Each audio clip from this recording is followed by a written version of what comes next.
تو قدامہ ابن مظعون کو کسی نے کہا کہ آپ شراب پی لیجئے، اتنی پی لیجئے کہ آپ کو نیند آ جائے، کیونکہ مجبوری ہے، آپ درد سے کراہ رہے ہیں، آپ کم سے کم آرام سے سو جائیں گے۔ قدامہ ابن مظعون نے سوچا کہ ہاں چلو مجبوری ہے، درد کی وجہ سے، ہم کوئی شرابی تھوڑی ہیں، حرام ہو چکی ہے، لیکن درد ہو رہا ہے تو بطور دوا کے ہم اس کو استعمال کر لیتے ہیں۔ تو قدامہ ابن مظعون نے بڑھاپے میں تھوڑی سی شراب پی لی، اتنی پی لی کہ ان کو نیند آ گئی۔ دھیرے دھیرے یہ خبر ابو ہریرہ کو پتہ چلی، ابو ہریرہ رضی اللہ تعالیٰ عنہ کے ذریعے دوسرے صحابہ کو پتہ چلی، پھر دوسرے صحابہ کے ذریعے صبح ہوتے ہوتے شام ہوتے ہوتے یہ خبر حضرت عمر فاروق کو مل گئی۔ حضرت عمر فاروق کو ملی کہ قدامہ ابن مظعون نے اس بزرگی میں شراب پی لی۔ صبح ہوئی، تیسرے دن ان کو بلایا گیا، اپنے بیٹے سہارا دے کر آئے۔ قدامہ ابن مظعون عمر فاروق کے سامنے کھڑے ہیں اور دیکھیے تم تو تندرستی میں شراب پیتے ہو، قدامہ ابن مظعون بوڑھے ہیں اور بیماری میں شراب پی لی تھی۔ حضرت عمر فاروق نے کہا ہے قدامہ میں نے سنا ہے کہ تم نے شراب پی ہے پرسوں۔ قدامہ ابن مظعون کہتے ہیں ہاں آپ نے صحیح سنا ہے، لیکن آپ نے شاید یہ نہیں سنا کہ میں نے کس وجہ سے شراب پی۔ رات میں کوئی حکیم نہیں ملا اور درد نے مجھے بے چین کر دیا تھا، تو میں نے سونے کے لیے نیند آ جائے اور درد سے مجھے چھٹکارا مل جائے، اس لیے میں نے اتنی شراب پی لی تھی۔ حضرت عمر فاروق نے ایک میٹنگ بلائی اور کہا تم لوگ بہت سے صحابہ اللہ کے نبی کے زمانے میں بھی موجود تھے، آج مجھے یہ بتاؤ کہ اللہ کے رسول نے کبھی کسی صحابی کو مجبوری میں بھی، کسی بیماری میں بھی شراب پینے کی اجازت دی ہے؟ اگر ایک واقعہ مجھے مل جائے کہ بیماری میں کسی کو شراب پلائی ہو تو میں قدامہ ابن مظعون کو چھوڑ دوں گا، لیکن کسی بھی صحابی نے جواب نہیں دیا۔ سب نے کہا کہ مجبوری میں بھی اور بیماری میں بھی اللہ کے نبی نے کسی کو شراب پینے کی اجازت نہیں دی۔ کہا قدامہ تمہیں سزا ملے گی اور 40 کوڑے تمہیں پڑیں گے۔ قدامہ ابن مظعون تیار ہو گئے، ٹھیک ہے پھر ماریے۔ بڑھاپے میں جو آدمی خود کھڑا ہونے کے لائق نہ ہو، ان کے بیٹے ان کو کھڑا کر دیتے ہیں۔ ابو ہریرہ اور دوسرے صحابہ کہتے ہیں امیر المومنین، ایک بزرگ آدمی کو، ایک بوڑھے آدمی کو جو اپنے پیروں کے بل خود کھڑا ہونے کے لائق نہیں ہے، ایسے آدمی کو آپ سزا کیسے دے سکتے ہیں؟ ان کو معلوم نہیں تھا مجبوری میں پی ہے۔ حضرت عمر کہتے ہیں ابو ہریرہ اپنی بات اپنی پاکٹ میں رکھو، یا مجھے مجبوری میں شراب پینے کی کوئی دلیل دے دو کہ اللہ کے رسول نے کبھی کسی کو بیماری میں شراب پینے کی اجازت دی ہو، اور جب تک یہ دلیل نہیں دو گے میں کسی کی بات نہیں مانوں گا۔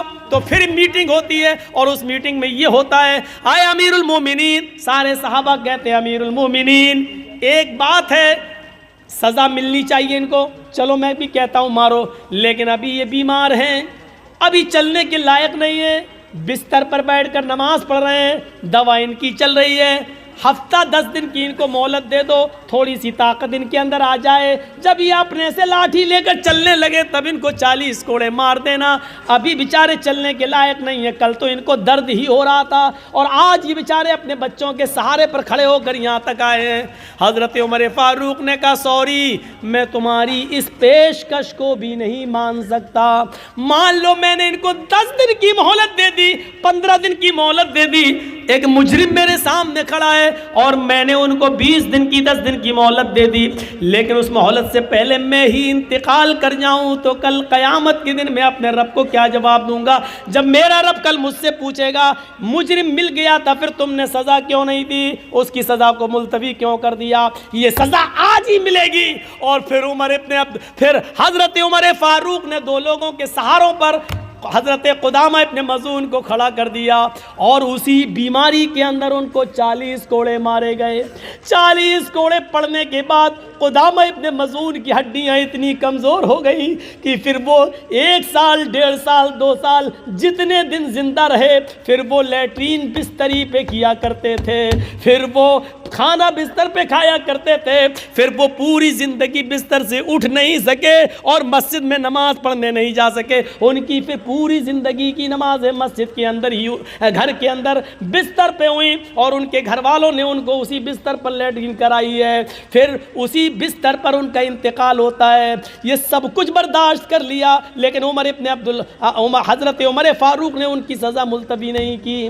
آپ اندازہ لگا سکتے ہیں ایک بوڑھے آدمی کو بھی سزا دی گئی, 40 کوڑے مارے گئے جبکہ اس نے بیماری میں اور مجبوری میں اور درد کی وجہ سے شراب پی, لیکن قدامہ کو بھی سزا دی جاتی ہے. میرے بھائیوں, پھر ہم تو نوجوانی کے عالم میں شراب پی رہے ہیں, ہم کہاں ہیں, ہماری حیثیت کیا ہے؟ 3:05 ہو چکے ہیں میرے بھائیوں. کل کا میرا پروگرام حیدرآباد, اور حیدرآباد سے بائی روڈ پھر جانا ہے مجھے 200 کلومیٹر کرنول, ڈسٹرکٹ کرنول میں, وہاں میرا پروگرام ہے. باگڈورہ بھی مجھے جانا ہے, میری 10 بجے کی فلائٹ ہے. میرے بھائیوں, اس صورت میں آپ کے پاس پہنچا ہوں. اللہ سے دعا کیجئے کہ بار الہ ہمیں جب تک زندہ رکھ, تقوی کے ساتھ اسلام پر زندہ رکھ, اور جب ہمارا خاتمہ ہو تو ایمان پر ہمارا خاتمہ فرما. کیا ہے یہ ڈریم 11.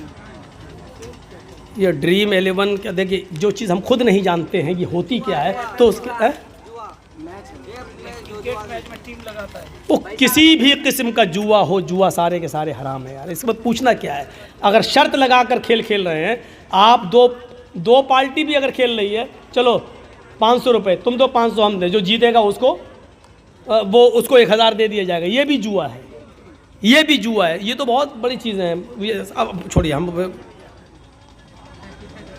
رائٹنگ کی سمجھ میں نہیں آ رہی, تو اب تھوڑا سا جانے دیجیے, جلدی میں ہیں, ہم لوگ نکلیں گے. ہم اللہ سے دعا کرتے ہیں کہ بار الہ جب تک ہم زندہ رہیں اسلام پر زندہ رکھنا, خاتمہ ایمان پر فرمانا. وما علینا الا البلاغ المبین, وآخر دعوانا الحمدللہ رب العالمین. السلام علیکم ورحمۃ اللہ وبرکاتہ.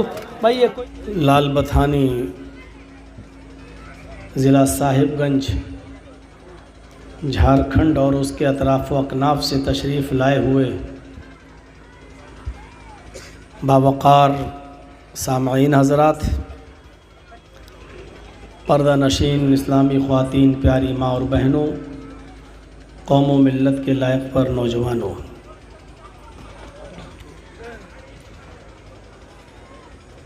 غالباً فروری 2006 میں آپ کی اس بستی میں ایک پروگرام ہوا تھا جس میں ہماری شرکت ہوئی تھی. 2006 کے بعد آج 2021, تقریباً 15 سال کے بعد اس علاقے میں دوبارہ بحیثیت مقرر, بحیثیت خطیب آنے کا یہ موقع مل رہا ہے. ان 15 سالوں میں بہت سے حالات کا سامنا آپ نے بھی کیا ہوگا, ہم نے بھی کیا ہے. بہت سے لوگ جو پہلے تھے وہ شاید اب ان 15 سالوں میں وہ اس جلسے میں نہیں ہوں گے. بہت سے ایسے بھی ہوں گے جنہوں نے 15 سال پہلے بھی شرکت کی ہوگی اور آج بھی وہ کر رہے ہیں.